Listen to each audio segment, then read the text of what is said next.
And in the United States, where gun violence remains at alarmingly high levels, there has been no federal gun laws passed since the Sandy Hook massacre. Our correspondent Alexandra Hall has this story.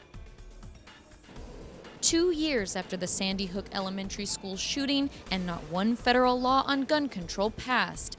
According to the latest Pew Research poll, 52% of Americans think it's more important to protect the right to own guns than to control who can buy them and who can't. It's ingrained in the Constitution and ingrained in the people of America by and large to have access to pistols and shotguns. Failed legislation has attempted to limit the purchase of assault weapons or keep guns out of the hands of buyers with a history of mental illness, requirements that for about half of Americans seem reasonable.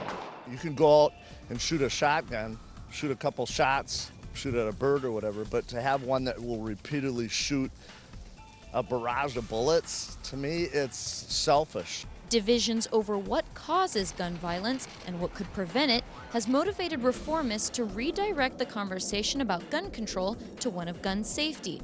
But politics could still get in the way. There's such a strong lobby movement within the NRA and within Congress and private industry. It's a very tough thing to crack through. Tough to crack through, at least from the federal government's perspective.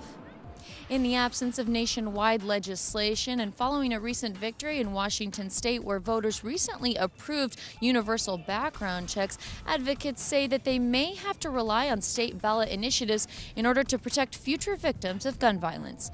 In Washington, I'm Alexandra Hall for Telesur.